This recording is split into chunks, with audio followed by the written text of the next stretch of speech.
Hay momentos en la historia en los que una decisión política parece tener un peso que excede la política, no porque sea mágica, no porque el mundo haya entrado de repente en una película, sino porque toca fibras antiguas, nombres que vienen de lejos, ciudades que han sido cantadas y lloradas durante milenios, promesas que han sostenido a generaciones enteras. Y por eso, cuando un presidente de Estados Unidos firma una proclamación diciendo que su país reconoce a Jerusalén como capital de Israel, el eco no se queda en los periódicos. El eco baja a las capas profundas, a la memoria religiosa, a la herida histórica, a los mapas invisibles del alma colectiva. El 6 de diciembre de 2017 ocurrió exactamente eso, una proclamación formal, con palabras exactas, no rumor, no interpretación. Está escrita y publicada, pero lo que más me interesa hoy no es repetir el titular, lo que me interesa es la reacción humana. Porque en cuanto ese documento apareció, hubo gente que no abrió primero una enciclopedia, ni un tratado de diplomacia. Abrió una Biblia. Y no cualquier parte, abrió el libro de Daniel. Eso, por sí solo, ya es un fenómeno. La tesis de este video es clara y la pongo aquí, sin rodeos, dentro del primer minuto, como debe ser. Cuando observas lo que Trump hizo respecto a Israel, Jerusalén y los pactos de normalización, y lo colocas junto a Daniel, descubres menos predicciones con nombre propio y más un patrón, el choque eterno entre imperios, decretos y la soberanía de Dios.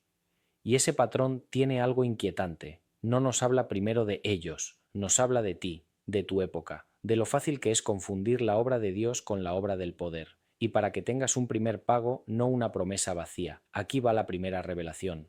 Daniel no es ante todo un libro para adivinar titulares. Daniel es un libro escrito para un pueblo que vive bajo presión imperial. Daniel es la historia de cómo un sistema gigantesco intenta reescribir la identidad de los fieles. Y cómo Dios responde no siempre con fuego inmediato, sino con fidelidad en lo pequeño, con resistencia interior, con una verdad que no grita pero no se vende. Y ahora la pregunta que va a guiarte como una lámpara. ¿Por qué tantos interpretaron las decisiones de Trump como Daniel cumpliéndose? ¿Qué vieron? ¿Qué creyeron ver? ¿Qué partes de Daniel realmente dicen lo que algunos dicen? ¿Y qué partes, honestamente, se usan como espejo de nuestras ansiedades? Porque aquí hay algo que casi nadie ha notado, y es que el libro de Daniel contiene a la vez dos fuerzas opuestas. Por un lado, visiones que parecen describir imperios que se levantan y caen. Por otro, un llamado íntimo a no postrarse ante ninguna estatua, aunque esa estatua prometa seguridad. Y es en ese punto donde todo empieza a tener sentido. No vamos a demonizar a nadie ni a canonizar a nadie. Vamos a mirar documentos, fechas, textos, y vamos a hacer lo que casi ya no se hace, separar el hecho verificable de la interpretación para que la interpretación vuelva a ser un camino espiritual y no propaganda de un bando. Quédate conmigo, porque lo importante no es si Daniel menciona a Trump, no lo hace. Lo importante es esto. Daniel te muestra cómo el poder usa decretos para cambiar el mundo, y cómo el alma decide si se arrodilla o se mantiene despierta. Y aún no hemos llegado a la parte más delicada, el tema del pacto, esa palabra que en Daniel 9:27 ha obsesionado a generaciones enteras. Espera un momento más, porque lo más importante está a punto de revelarse. Quizá tu vida no está siendo definida por una bestia apocalíptica, sino por decisiones pequeñas que sin darte cuenta ya son un culto. Y entonces, sí, Daniel vuelve a ser actual. No recuerdo la primera vez que escuché a alguien decir, esto está en Daniel, pero sí recuerdo el tono. No era un tono de burla, era un tono de certeza temblorosa, como quien mira el cielo y cree ver una forma. La frase casi siempre venía asociada a un hecho, Jerusalén, un anuncio, una firma, una embajada. Y lo siguiente era inevitable. Alguien citaba 70 semanas, el príncipe que ha de venir, un pacto con muchos, la abominación desoladora. Palabras antiguas, pesadas, que se adhieren a la conciencia como polvo sagrado. El primer hecho verificable, y no lo digo yo, en diciembre de 2017 se publicó una proclamación presidencial reconociendo a Jerusalén como capital de Israel y anunciando la reubicación de la embajada. Y el segundo hecho verificable, el 14 de mayo de 2018 se abrió oficialmente la Embajada de Estados Unidos en Jerusalén. Hasta aquí, terreno firme. Ahora viene lo humano. ¿Por qué eso llevó a Daniel? porque Daniel es un libro de decretos. Un rey decreta que nadie pida nada a ningún dios ni a ningún hombre, sino al rey. Un decreto que parece razonable si solo miras el orden público, pero que, leído con ojos espirituales, es una usurpación del lugar de Dios. Daniel 6, no hace falta citarlo entero para sentirlo, es el relato de una sociedad donde el poder se vuelve liturgia, y así, cuando un presidente firma un decreto o una proclamación que toca Jerusalén, ciudad que, para millones, no es un punto geográfico sino un símbolo teológico, la mente religiosa hace lo que siempre ha hecho, conecta el decreto moderno con el decreto antiguo. El descubrimiento entonces no es Trump et Daniel, eso es simplista. El descubrimiento real es este. La Biblia te entrenó para sospechar de los decretos que se presentan como inevitables, y también te entrenó para creer que Dios no está fuera de la historia, sino trabajando dentro de ella, incluso cuando los imperios creen estar escribiendo la última línea. Pero aquí viene el mini payoff, el primer giro concreto. Cuando la gente corre a Daniel, casi siempre corre a Daniel 9. Y Daniel 9 no comienza con visiones de bestias, comienza con una oración, comienza con un hombre leyendo a Jeremías y comprendiendo que el exilio tenía un tiempo. Daniel no empieza interpretando a los otros, empieza confesando al propio pueblo. Eso cambia el tono. Te obliga a preguntarte, cuando tú interpretas señales, ¿lo haces para alimentar tu orgullo o para examinar tu corazón? Y aquí hay un detalle que casi nadie ha notado. Cuando la proclamación de 2017 habla de Jerusalén, el lenguaje es político, diplomático, realidad, capital. Daniel, en cambio, cuando habla de la santa ciudad, habla con un peso moral: pecado, expiación, justicia perdurable. Dos lenguajes sobre la misma ciudad, y el choque de lenguajes es el comienzo del misterio, porque si mezclas mal esos lenguajes, conviertes el Evangelio en geopolítica y conviertes la profecía en aplauso partidista. ¿Y qué pasa si Daniel no fue escrito para que adivines quién firma un tratado, sino para que disciernas qué espíritu hay detrás de cada paz? Quédate con esa pregunta, porque en el siguiente capítulo vamos a entrar en el pasado olvidado de Daniel, el mundo de Babilonia, de Persia, de los imperios que sabían usar la religión como herramienta, y el modo en que esa historia se repite con máscaras nuevas. Y te aviso, cuando entiendas el pasado, el presente ya no te parecerá tan nuevo. Para comprender por qué Daniel vuelve cada vez que un imperio mueve una ficha en Jerusalén, tienes que recordar algo incómodo. La Biblia no fue escrita desde palacios. Fue escrita muchas veces desde la presión. Daniel es un texto atravesado por el exilio, por la administración imperial, por la tensión de vivir dentro del sistema sin volverte el sistema. Y aquí la historia importa. Babilonia no solo conquistaba territorios, conquistaba identidades, cambiaba nombres, reeducaba jóvenes, convertía el lenguaje del pueblo en lengua del imperio. No era solo fuerza, era pedagogía. Si tú crees que el tema central de Daniel es el fin del mundo, te pierdes la mitad del libro. La mitad del libro es el fin de algo más cercano, el fin de tu inocencia frente al poder. Por eso Daniel 2 importa tanto. Un rey sueña con una estatua, metales, brillo, proporciones, un símbolo de grandeza humana que se cree eterna, y una piedra, cortada no con mano, golpea los pies y todo se derrumba. Ese sueño ha sido interpretado tradicionalmente como una sucesión de imperios: Babilonia, Medo-Persia, Grecia, Roma, y luego el reino de Dios como lo que no depende de manos humanas. Esa lectura aparece en numerosos comentarios y explicaciones cristianas históricas del pasaje. Si quieres, en la parte 2 puedo ampliar con citas académicas. Aquí mantengo el flujo narrativo sin volverlo clase. Ahora, ¿qué tiene que ver eso con Israel y un presidente moderno? Tiene que ver con el mecanismo: imperio, decreto, reordenamiento del mundo, narrativa de destino. Y Daniel te dice, cuidado, la narrativa del imperio siempre suena a destino, pero Dios no se somete al guión imperial. Cuando en 2017 se reconoce a Jerusalén como capital de Israel por un acto político, el mundo escucha soberanía, diplomacia, seguridad. Cuando un corazón bíblico escucha Jerusalén, oye también santa ciudad, promesa, llanto, restauración. Y ahí nace la confusión. ¿Estamos viendo restauración o estamos viendo imperio? Pero aquí hay un detalle que casi nadie se atreve a decir en voz alta. Daniel no romantiza a Jerusalén. Daniel llora por Jerusalén. Daniel no celebra la ciudad como un trofeo, la confiesa como una responsabilidad. Mira el contenido de Daniel 9: terminar la prevaricación, poner fin al pecado, expiar la iniquidad, traer la justicia perdurable. Eso no suena a propaganda nacional, suena a cirugía espiritual. Entonces, cuando alguien te diga, esto está escrito en Daniel, tu primera pregunta no debería ser, ¿qué líder es?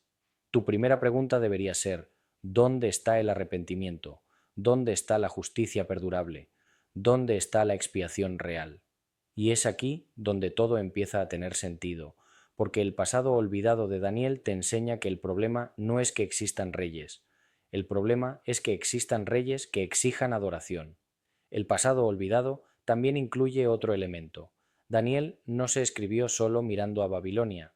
Daniel mira más allá, hacia otras dominaciones, y ahí aparece el lenguaje de abominación desoladora, un concepto que muchos vinculan con profanaciones históricas del templo y que, en lecturas cristianas, también se proyecta a futuros conflictos. Hay discusiones históricas sobre Antioquio IV o Epífanes y la profanación del culto y debates sobre cómo se usan esas categorías. En la parte 2 lo narro con precisión y sin dogmatismo, apoyándome en referencias históricas. ¿Lo ves? Daniel es un campo de batalla interpretativo y por eso es tan fácil manipularlo. Y ahora viene el puente de curiosidad. En 2020, con los acuerdos de Abraham, otra palabra se encendió: paz, normalización, acuerdo. Y de nuevo, Daniel 9:27 apareció en conversaciones cristianas, un pacto con muchos. Pero, ¿es legítimo unirlos? ¿Qué dice Daniel exactamente? ¿Qué dice un documento diplomático exactamente? ¿Y qué pasa cuando tu deseo de fin de los tiempos te hace leer pacto donde solo hay tratados humanos? Espera un momento más, porque el siguiente capítulo entra en el punto más sensible: verdades ocultas y conocimiento suprimido, no en el sentido conspiranoico barato, sino en el sentido real. Cómo instituciones, predicadores y comentaristas han seleccionado lecturas de Daniel para construir miedo, o poder, o control.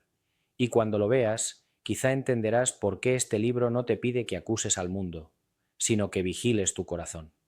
Hay una forma de suprimir conocimiento que no necesita censura. Es más elegante, basta con repetir una interpretación tantas veces que parezca la única posible. Con Daniel ocurre algo así.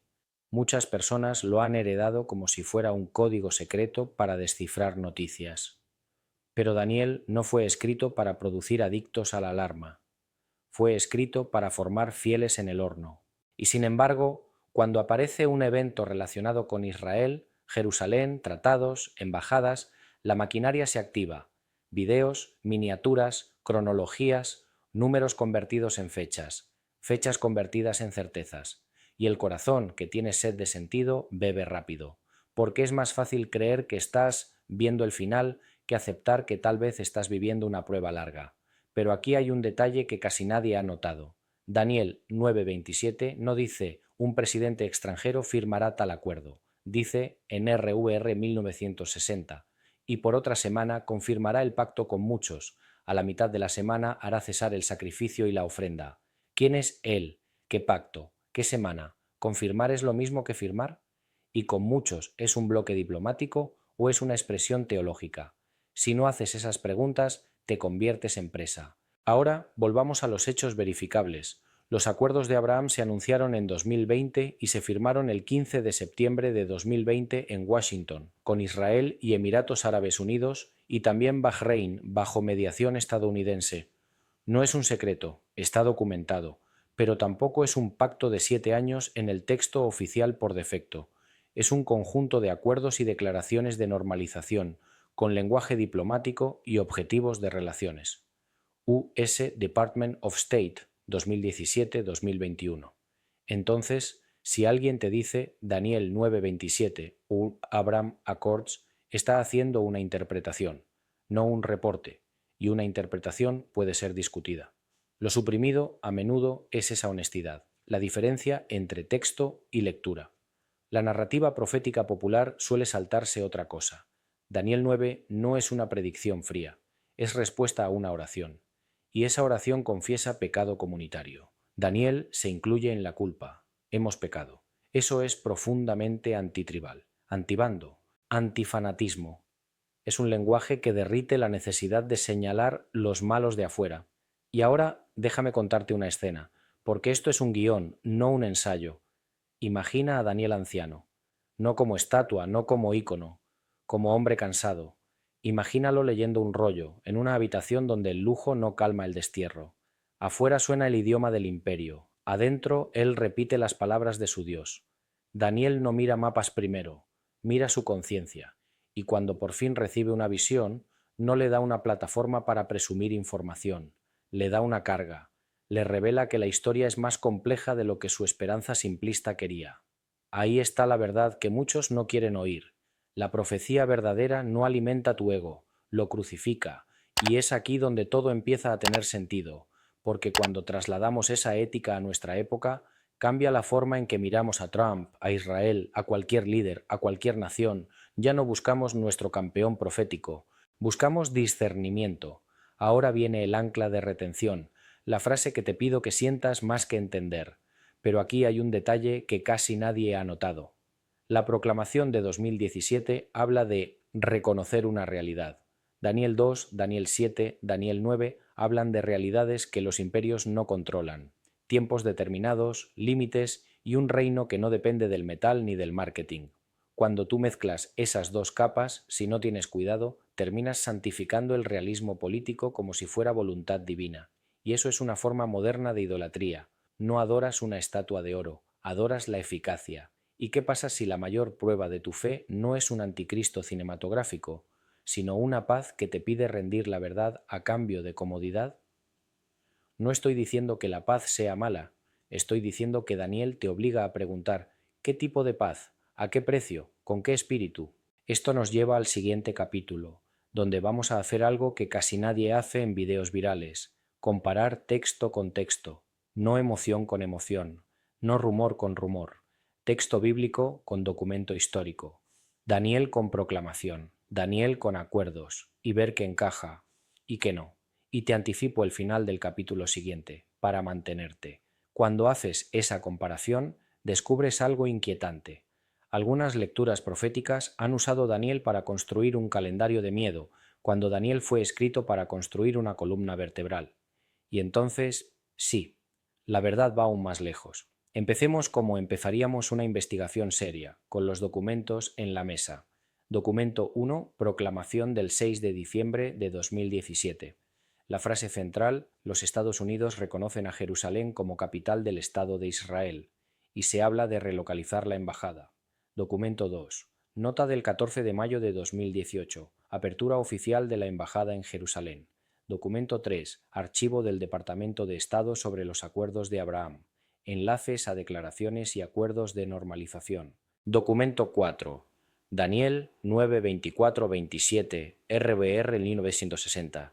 70 semanas están determinadas. Desde la salida de la orden. Se quitará la vida al Mesías, el pueblo de un príncipe que ha de venir. Confirmará el pacto con muchos. Ahora hagamos el trabajo. ¿Qué se puede afirmar con honestidad? Se puede afirmar: Trump reconoció Jerusalén como capital en una proclamación, y su administración abrió la embajada en Jerusalén. Eso es verificable. Se puede afirmar: hubo acuerdos de normalización entre Israel y algunos estados árabes firmados en septiembre de 2020 en Washington, mediación de EU. Pero no se puede afirmar: Daniel predijo a Trump, sin caer en algo que el propio Daniel condenaría: usar lo sagrado como instrumento de poder humano. Entonces, ¿qué hacemos con Daniel? Primero, entender la función del texto.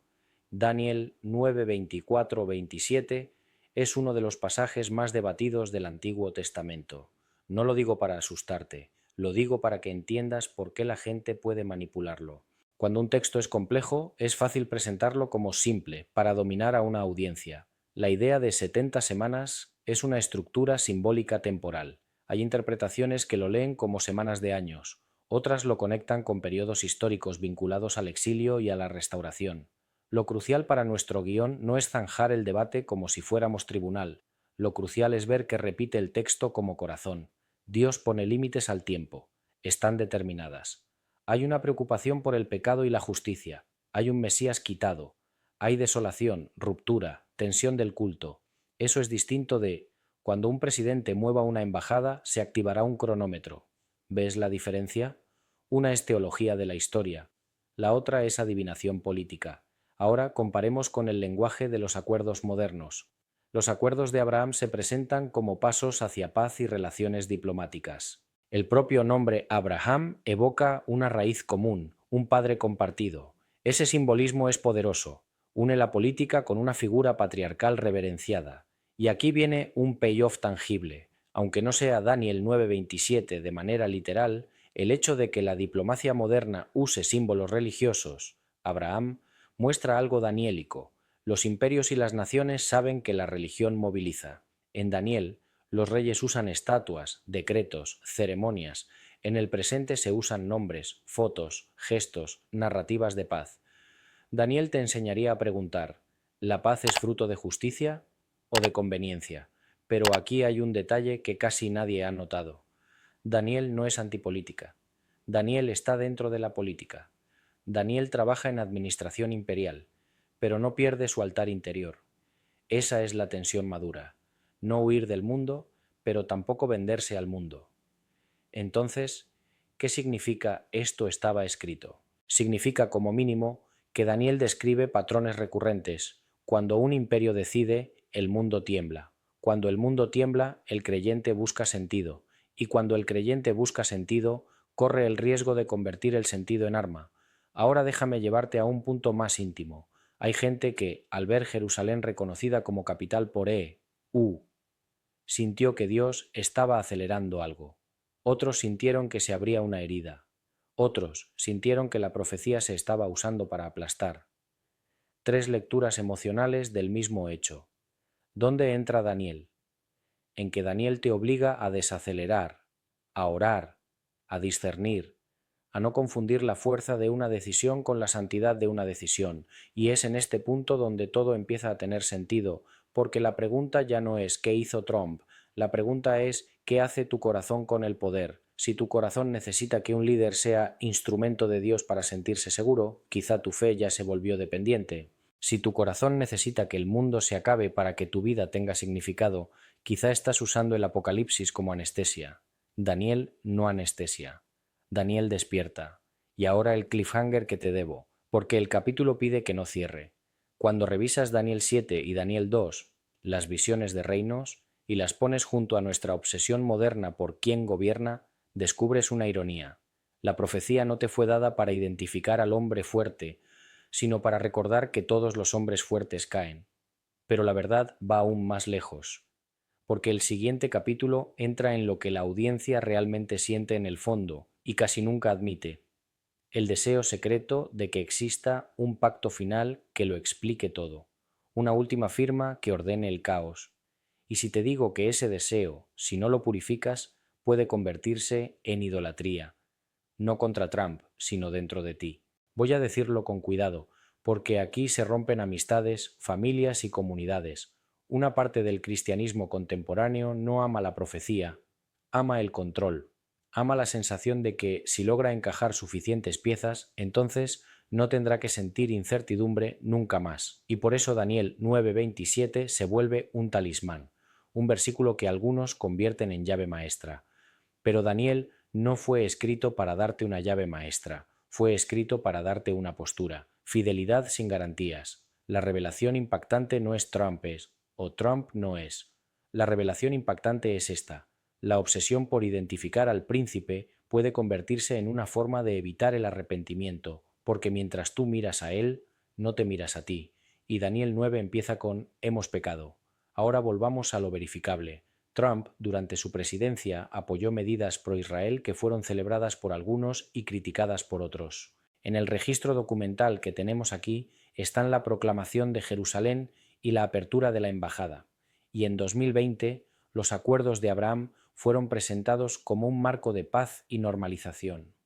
Eso es lo que pasó. Lo que significa es otra capa. Y aquí viene el giro emocional. Cuando un político toca Jerusalén, toca un nervio. Y cuando ese nervio se toca, aparece lo más vulnerable de nosotros, nuestra necesidad de señales. Entonces te pregunto, no como juez, sino como compañero de camino. ¿Tú buscas señales o buscas obediencia? Porque hay dos maneras de leer Daniel, como un mapa para adivinar o como un espejo para resistir. Si lo lees como mapa, te volverás adicto al próximo evento. Si lo lees como espejo, te volverás consciente del imperio dentro de ti, el orgullo, el miedo, la rabia que quiere destruir al otro. Y es aquí donde todo empieza a tener sentido. Daniel te enseña que el poder no siempre entra como persecución, a veces entra como oportunidad, como acuerdo, como progreso.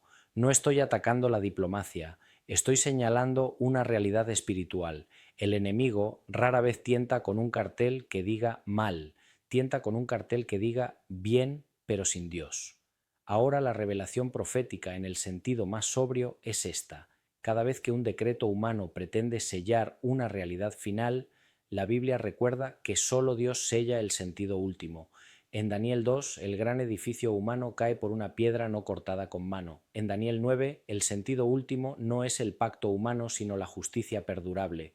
Lo impactante es que el texto te está preparando para vivir en un mundo donde los imperios se presentan como salvación. Y ahora, para mantener la retención con un ancla clara. Pero aquí hay un detalle que casi nadie ha notado. Los documentos modernos sobre Jerusalén y los acuerdos hablan de promesas cumplidas, normalización, realidad, paz. Daniel habla de expiar iniquidad y traer justicia perdurable. Si tú llamas profecía cumplida a cualquier cosa que no produce justicia, estás usando la Biblia para bautizar el poder. Y lo digo con temor. Esa es una forma de blasfemia moderna. No porque hables de profecía, sino porque la vacías de su moral. La gran realización entonces no es quién es el anticristo. La gran realización es quién es Cristo en ti cuando el mundo te ofrece sentido fácil. Cristo en ti se ve cuando no celebras la humillación del enemigo, no llamas Dios a tu bando, no conviertes la esperanza en arma, te atreves a orar como Daniel, hemos pecado, incluso si tu ego quiere decir ellos. Y ahora el cliffhanger. Si todo esto es cierto, entonces el mensaje no termina en Trump ni en Israel, termina en el mundo actual y en tu pantalla. Porque vivimos en una época donde los decretos no siempre se firman con tinta, se firman con algoritmos, con narrativas, con polarización. Y ahí Daniel se vuelve más actual de lo que te gustaría. Hoy el poder rara vez te obliga a inclinarte ante una estatua literal, te invita a inclinarte ante una identidad. Te dice, eres esto o eres aquello, te dice, si no estás con nosotros, estás contra nosotros. Y sin darte cuenta, adoras la pertenencia. Daniel vivió en un mundo de símbolos públicos, estatuas, hornos, decretos. Nosotros vivimos en un mundo de símbolos digitales, etiquetas, tendencias, bandos. Pero la mecánica espiritual es la misma. Por eso, cuando un evento relacionado con Israel se vuelve viral, el creyente moderno enfrenta una prueba doble: discernir el hecho, discernir la narrativa que quiere capturar su fe. Los hechos documentados están ahí: proclamación sobre Jerusalén, embajada, acuerdos. La narrativa, en cambio, varía. Unos la llaman cumplimiento, otros la llaman provocación, otros la llaman señal del fin. ¿Y tú? ¿Qué haces tú con eso? Aquí la pregunta profética es simple y pesada. ¿Tu lectura de Daniel te hace más humilde o más violento? Si te hace más violento, no es Daniel. Es tu carne usando Daniel. Y es en este punto donde todo empieza a tener sentido, porque Daniel no es el libro de ellos. Es el libro de nosotros cuando el poder nos presiona. ¿Presiona cómo? Presiona con miedo. Si no interpretas esto, te quedarás atrás. Presiona con orgullo. Tú sí sabes, los demás no. Presiona con dopamina, un nuevo suceso, una nueva fecha, una nueva teoría. Pero el Espíritu de Dios no opera así. El Espíritu opera con fruto, paz interior, dominio propio, paciencia. Daniel en el foso no está haciendo cálculos, está orando. Y ahora el puente. Si el mundo actual es una Babilonia sofisticada, no porque sea malo todo, sino porque todo quiere tu adoración, entonces el llamado no es a acumular datos, es a sostener un altar interno. Y te dejo una pregunta abierta, porque este capítulo no debe cerrar del todo. ¿Qué pasaría si tu mayor profecía no fuera predecir el futuro, sino resistir el presente?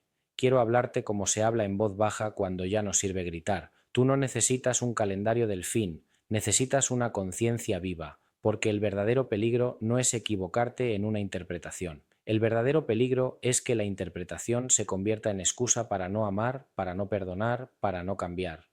Daniel te enseñaría esto. Los imperios pasan. Lo que queda es lo que hiciste con tu corazón mientras pasaban. Entonces, cuando mires a Jerusalén en un documento presidencial o a la palabra Abraham en un acuerdo diplomático, no preguntes primero ¿qué significa para el fin? Pregunta ¿qué revela de mí? ¿Revela ansiedad? ¿Revela deseo de victoria? ¿Revela sed de justicia real? Porque Daniel 9 no habla solo de ciudad, habla de pecado y expiación. Y aquí hay un detalle que casi nadie ha notado. En el mundo moderno, mucha gente usa a Israel como símbolo para ganar discusiones, pero Daniel usa a Jerusalén como motivo para llorar y arrepentirse. Eso invierte el enfoque. Y ahora, si estás dispuesto a ser honesto, te propongo un ejercicio espiritual, no dramático, no sentimental barato. Cierra los ojos un instante y pregúntate, ¿qué decreto gobierna mi día? No el decreto del presidente, el decreto interior, el decreto que dice, tienes que ganar, el decreto que dice, tienes que tener razón, el decreto que dice, si no controlas, te mueres. Ese decreto es Babilonia en miniatura. Daniel se negó a obedecer decretos que exigían reemplazar a Dios. Y tú también tienes decretos que te piden reemplazar a Dios, por tu imagen, por tu plan, por tu miedo. Cuando tú empiezas a ver eso, pasa algo. Las profecías dejan de ser entretenimiento, se vuelven medicina, y es en este punto donde todo empieza a tener sentido, porque quizá el propósito de este video no era explicarte a Trump, era explicarte a ti frente al poder. Y todavía falta el último capítulo, el mensaje final, que no es un cierre, sino una pregunta que te acompañe. No sé qué pensarás tú de Trump, no sé qué pensarás tú de Israel, no sé qué lectura profética prefieras, pero sí sé algo. Cuando un ser humano toma un documento político y lo eleva a nivel de certeza divina, está caminando sobre terreno peligroso.